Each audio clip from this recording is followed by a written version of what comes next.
Picture this. It's 3:30 in the morning. Most of Crowborough is fast asleep. The streets are quiet, dark, peaceful. And then suddenly a coach rolls through town with a full police escort heading straight for the old army base. Inside, 27 migrants being moved in under cover of darkness despite massive public protest. The optics alone are absolutely catastrophic, aren't they? Welcome to Keir Starmer's Britain, where former military bases become migrant accommodation and the whole operation happens at a time when nobody's supposed to notice. Spoiler alert, they noticed. Quick favor, if you're loving this, hit that subscribe button. Over 94% of viewers haven't yet. It's free, takes a second, and means the world to us. Cheers if you did. Now back to the show. So let's talk about what's actually happened here, because the details are absolutely wild. So Keir Starmer's government has just moved the first group of migrants into Crowborough's former army base, and they did it at 3:30 in the morning, not during the day when everyone could see, not with any kind of transparent process. No, they waited until the dead of night, brought in a police escort, and sneaked them in like they were moving contraband. The imagery could not be worse if they'd actively tried to make it look dodgy. The coach arrived at Crowborough camp just before 3:30 on Thursday morning, carrying 27 migrants, who are apparently the first wave of what will eventually be more than 500 single adult men housed at the facility. 500 in a former army base that's very close to the town centre, according to local reports. The Home Office has insisted, and do notice that word insisted because it's doing a lot of heavy lifting here, that these individuals will only be housed there for up to 3 months whilst their asylum claims are processed, before being removed from the country if their claims are rejected. If. That's quite the conditional, isn't it? Now, the reaction to this move has been absolutely savage, and leading the charge is Major Mike Shearer, who delivered what can only be described as an absolutely blistering assessment of the Prime Minister whilst speaking to GB News. Shearer didn't hold back, branding Starmer a delinquent and accusing him of not acting in the interest of the country. Those are fighting words from a former military officer, and they reflect a level of fury that's clearly widespread in the community. Major Shearer made his position crystal clear when he stated that he knows Crowborough well and it's very close to the town centre. His solution? Detention is the only way to deter illegal criminals and immigrants.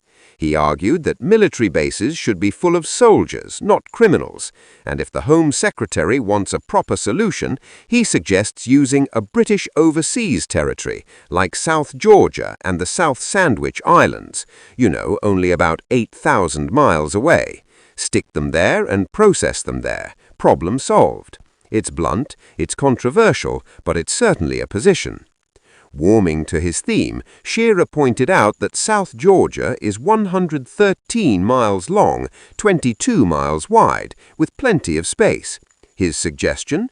Get the idle civil servants who all wish to work from home and send them over there to process asylum claims. It's quite the visual, isn't it? Civil servants trading their home offices in Surrey for wind-swept South Atlantic islands processing asylum applications. The commute would be murder.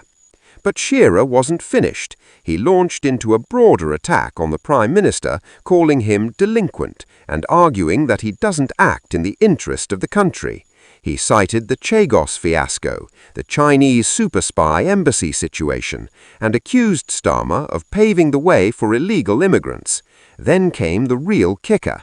Shearer claimed that Keir Starmer will have imported more illegal criminals into this country than the size of the British Army by Easter. By Easter. Let that sink in for a moment. He's suggesting that the number of people arriving illegally will exceed the total strength of Britain's armed forces within a matter of weeks. Shearer concluded his assault with an absolutely incendiary claim. To Starmer, boats mean votes, and he's allowing Islamist ideology to thrive. That's not pulling punches. That's going in with both feet, studs up, no apologies. Whether you agree with his assessment or not, it represents a level of anger and frustration with government migration policy that's clearly bubbling over in certain sections of British society.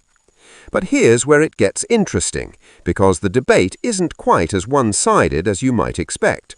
Taj Harjay, founder of the Oxford Initiative for British Islam, offered a rather different perspective whilst also speaking to GB News. Harjay made the rather salient point that these migrants send WhatsApp pictures to everyone they know to say, listen, come over, you're going to be housed in hotels now. But here's the political minefield Labour has walked into. Brexit was supposed to be done and dusted. Boris Johnson won an 80-seat majority in 2019, partly on the promise to get Brexit done. The country had voted, the decision was made, and we were all supposed to move on with our lives. Yet here we are in 2026, still arguing about the fundamental architecture of our relationship with Europe. Every time a minister even whispers the words customs union, it reignites all those Brexit battles that tore communities and families apart. Kyle called it a gentle debate, but there's nothing gentle about Brexit debates in Britain. They're more like gladiatorial combat with statistics and GDP projections as weapons. What makes this situation particularly tricky for Starmer is that he's trying to perform a delicate balancing act. On one hand, he needs to reassure Leave voters, particularly in those red wall seats Labour recaptured, that he's not trying to reverse Brexit by stealth. On the other hand, the economic reality is that Brexit has created trade barriers and economic friction that many businesses find frustrating and costly. So Labour's position seems to be, we're definitely not rejoining the customs union, except we might want to have a gentle debate about it, but anyone who suggests we should is being foolish, unless they're making the point that it would be crazy not to consider it. Clear as mud, right? Kyle's comments about Turkey are particularly interesting. He noted that it took Turkey 20 years to join the customs union with the EU. That timeline is accurate, but it's also slightly misleading. Turkey's journey was complicated by numerous political factors, membership negotiations, and specific arrangements about their relationship with the EU. Britain, having recently been a full EU member with all the institutional knowledge and existing trade infrastructure, wouldn't necessarily follow the same timeline. But Kyle's point seems to be that rejoining wouldn't be quick or simple, which is probably the one thing everyone can agree on. What's fascinating about this whole debacle is how it reveals the internal tensions within Labour about Brexit. During the opposition years, Starmer has been able to maintain discipline on this issue because, frankly, nobody really cared what the opposition thought about Brexit. But now they're in government, with ministers attending international forums and making trade policy, those private disagreements are becoming public contradictions. Some Labour MPs and ministers clearly believe that closer alignment with the EU, potentially including a customs union, is economically necessary. Others believe that reopening Brexit debates would be political suicide. And Starmer is stuck in a middle, trying to keep everyone happy while maintaining those red lines he drew during the election campaign. The timing of this chaos is also rather unfortunate for Labour. They're trying to convince the country that they have a coherent plan for economic growth, that they're the stable, competent alternative to years of Conservative chaos. But when your ministers are publicly contradicting each other and themselves on fundamental economic policy, that stability narrative takes rather a battering. It's hard to convince businesses to invest and plan for the long term when the government can't seem to decide whether it's open to a customs union or considers the idea foolish utopian thinking. Kyle's insistence that he's focusing on what it takes to get growth into the economy now is telling. He's trying to pivot away from the long-term customs union question to immediate growth measures. But that doesn't really work when you've just been asked directly about the customs union and said it would be crazy not to consider it. You can't simultaneously argue that something is worth considering and that you're not going to consider it because you're focused on other things. Well, you can, but people might reasonably point out that you're talking nonsense. There's also Kyle's claim that the Brexit debate ripped our country apart, but now we are back together as a country.